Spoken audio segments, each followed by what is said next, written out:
Hello, listeners. So, today we are going to discuss the topic entrepreneurship. So, first of all, we know what do you mean by entrepreneurship? Entrepreneurship is the process of developing, organizing, running, setting up one own business, taking up financial risks to make profit. Simple entrepreneurship क्या होता है? एक process होता है जिसमें हम सारे business activity को परफॉर्म करते हैं. अगर सिंपल वर्ड में बोलो को 5M को मैनेज करने को हम बोलते हैं entrepreneurship. 5M क्या क्या हो गया आपके? Man, machine, material, method and money.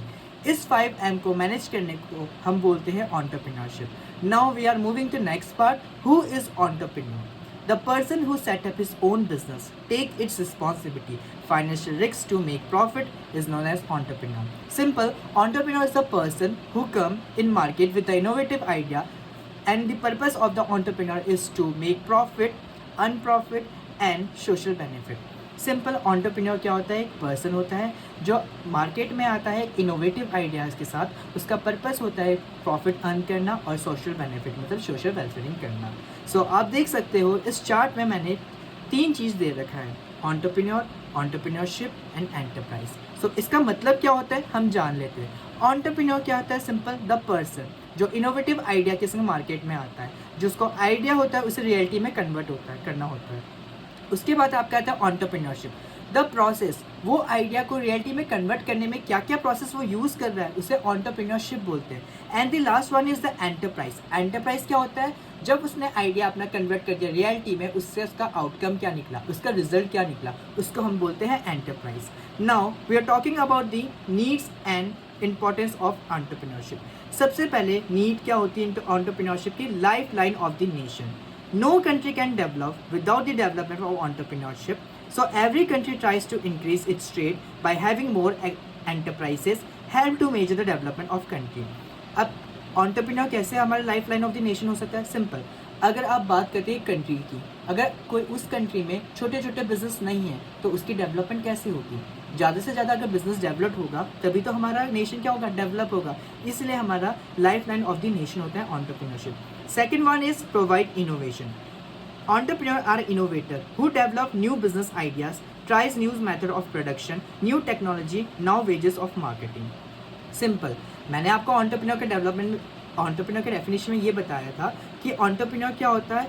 एक इनोवेटिव आइडिया के संग मार्केट में कम करता है. तभी क्या होता है कि इससे प्रोवाइड इनोवेशन मतलब एक इनोवेशन का क्या होता है? हमारा एडवर्टीजमेंट होता है, जिससे क्या होता है हम नई नई टेक्नोलॉजी को अडेप्ट करते हैं. न्यू इनोवेशन स्टाइल में हम क्या बोलते हैं? बिजनेस वगैरह करते हैं. इससे क्या बोलते हैं? एक टेक्नोलॉजी में, एक इनोवेशन में हमें अडेप्शन मिलता है.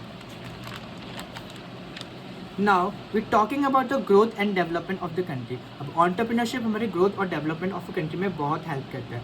Entrepreneurship help in development of country by innovating and increasing GDP of the country, increasing productivity, provide employment opportunity, use of local resources, improve export etcetera. Entrepreneurship की हेल्प से हमारा GDP rise होता है. इससे क्या होता है कि हम जितने भी एफिशिएंट हमारे रिसोर्सेज है उसको हम अच्छे से यूज़ कर सकते हैं. ये हमको एम्प्लॉयमेंट अपॉर्चुनिटी देता है. इसीलिए ही एंटरप्रेन्योरशिप हमारा रीज़न होता है growth and development of the country के लिए. Next one is increase profit. Entrepreneurship always try to minimise cost, increase efficiency, get optimum utilization of resources. This help in increase profit. अब business की यही बात होती है कि क्या होता है? हमें मिनिमाइज कॉस्ट करना पड़ता है और मैक्सिमाइज प्रॉफिट. सो एंटरप्रेन्योरशिप क्या करते हैं? Proper optimum utilisation of resources करते हैं जिससे हम ज़्यादा से ज़्यादा प्रॉफिट इंक्रीज कर सकें. उसके बाद क्या होता है? Employment opportunity. सिंपल है, ज़्यादा से ज़्यादा बिजनेस सेटअप्स होंगे तो उससे क्या होगा? हमारा एम्प्लॉयमेंट अपॉर्चुनिटी ज़्यादा से ज़्यादा बढ़ेगा और जो हमारे अनएम्प्लॉयमेंट और एम्प्लॉयमेंट के बीच में गैप है उसे वो फिल करेगा. Now talking about the last one is social benefit. Provide good quality and service to the people, open enterprise in backward area. Simple है, अच्छी क्वालिटी और सर्विसेज प्रोवाइड करना लोगों को क्या होता है? एक अच्छा क्वालिटी प्रोडक्ट वगैरह प्रोवाइड करना लोगों को अच्छा सोशल बेनिफिट करता है. और क्या होता है कि अगर हम अपना बिजनेस को बैकवर्ड एरियाज में जाके खोल दें तो क्या होगा कि वहाँ के लोगों का स्टैंडर्ड ऑफ लिविंग राइज होगा, वो अर्निंग कर पाएंगे, एम्प्लॉयमेंट अपॉर्चुनिटी बढ़ेगी वहाँ की और उनका एजुकेशन में थोड़ा क्या अपडेशन होगा.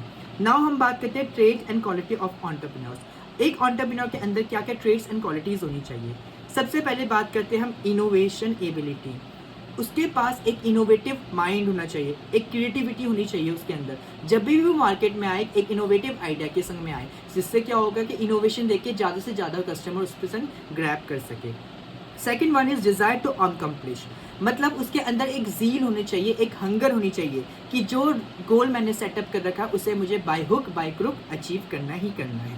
Third one is energetic activity, he should be a active person, उसको एक्टिवली हर जगह काम करना है, मतलब अनएक्टिवली नहीं करना, उसे एनर्जेटिक रहना है हर काम में।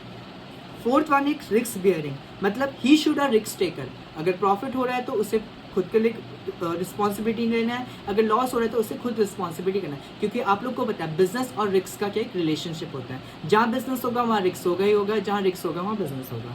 Then fifth one is perception of good ideas, कभी कभी सिचुएशन ऐसा हो जाता है कि हमारे पास बहुत ज़्यादा डिसीजंस होते हैं, उसमें से हमें बेस्ट डिसीजन लेना है, जिससे क्या होगा हमें एक परसेप्शन, हमारी good idea decision making power होनी चाहिए। उसके बाद फ्यूचर ओरिएंटेड, एक एंटरप्रेन्योर को प्रेजेंटली नहीं सोचना, उसे फ्यूचर के बारे में भी सोचना है। उसके बाद है डिज़ायर टू रिस्पॉन्सिबिलिटी, मतलब एंटरप्रेन्योर को अपनी पूरी रिस्पॉन्सिबिलिटी उठाना है, मतलब कि अगर एक ऑर्गेनाइजेशन में वो वर्क कर रहा है, अगर उसे प्रॉफिट हो रहा है तो ये ना बोले कि मैं मेरी वजह से प्रॉफिट हुआ, नहीं, उसके एम्प्लॉय की वजह से भी उसे प्रॉफिट हुआ, उसे प्रॉपर रिस्पॉन्सिबिलिटी लेनी है। अगर प्रॉफिट हो रहा है तो प्रॉफिट वो बोलेगा कि मेरे ऑर्गेनाइजेशन की वजह से हो रहा है, अगर लॉसेस हो रहा है तो बोलेंगे कि हाँ हम सब की वजह से हो रहा है। देन स्किल इन ऑर्गेनाइजिंग, अगर उसके पास ऑर्गेनाइजिंग पावर नहीं है तो कुछ नहीं हो पाएगा, he should be organise person. Then 9 one is flexibility, changes, उसे एज कम्पेयर टू एनवायरनमेंट उसे चेंजेस करनी ज़रूरी है। मतलब अगर हम बात की जाए तो रिसेंटली आप एग्जांपल लेते थे कोविड-19 की, ठीक है, कोविड-19 में क्या हुआ कि हमें सोशल गैदरिंग के लिए मना किया गया था, तो सारी काफ़ी बिजनेसेस बंद हो गए थे। उससे क्या होगा कि उन्होंने एक टेक्नोलॉजी अडेप्ट की थी, वो टेक्निक क्या थी, वर्क फ्रॉम होम। उससे क्या हुआ, बिजनेस में कोई इफेक्ट तो नहीं पड़ा, उनका बिजनेस तो रनअप हो रहा ही था, बट उससे क्या हुआ, एक फ्लेक्सिबिलिटी आई, एक चेंज आया एक ऑर्गेनाइजेशन में। Last one is self confidence, if and we call it self confidence. अगर आपका एंटरप्रेन्योर कॉन्फिडेंट नहीं है तो फिर कुछ भी नहीं हो पाएगा। अगर वो खुद सेल्फ मोटिवेटेड नहीं है तो वो खुद को औरों को कैसे मोटिवेट करेगा एक ऑर्गेनाइजेशन में, तो he should be a self confident one.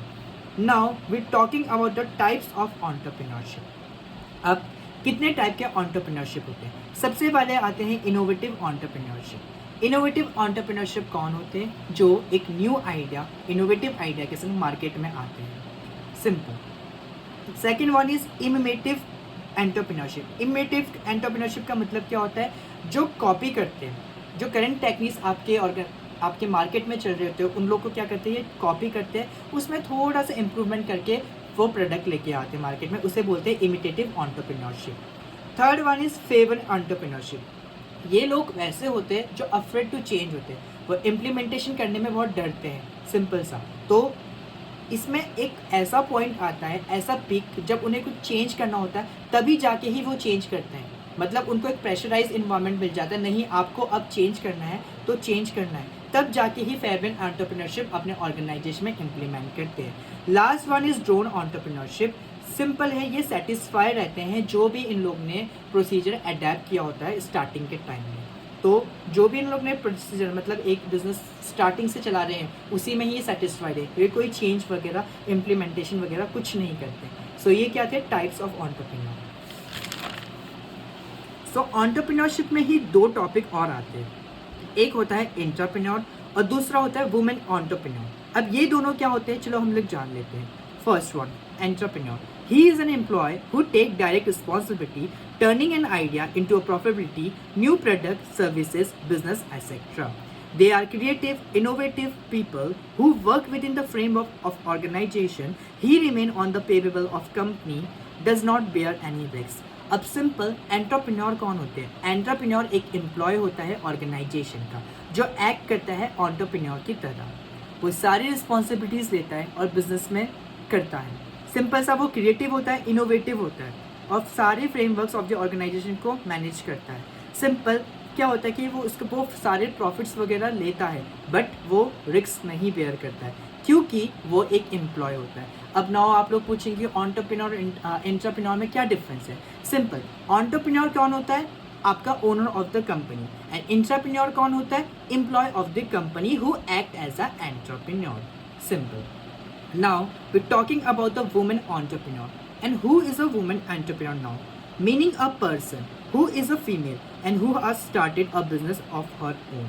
Women entrepreneur कौन होती है? जो वुमेन्स अपना बिजनेस खुद सेटअप करती हैं, उन्हें बोलते हैं women entrepreneur. Now women entrepreneur may be defined as a women of a group of women who initiative, organize and operate a business enterprise. Simple women entrepreneur कौन होती है? या तो वो सिंगल लेडी होंगी जो अपना बिजनेस ओपन करेंगी, या ग्रुप ऑफ वुमेन जो अपना इनिशिएटिव लेती हैं बिजनेस ओपन करने के लिए, उन्हें क्या बोलते हैं? हम वुमेन एंटरप्रेन्योर बोलते हैं. Now government of India has defined women entrepreneur as an enterprise owned and controlled by women having a minimum financial interest of 51% of the capital and giving at least 51% employment generated in enterprise to women.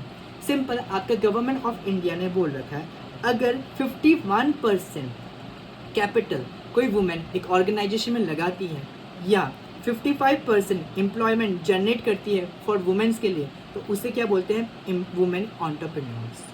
Simple Indira Nooyi आपका example होगा women entrepreneur का. एकता कपूर आपका example होगा women entrepreneur का. So that's all. Thank you.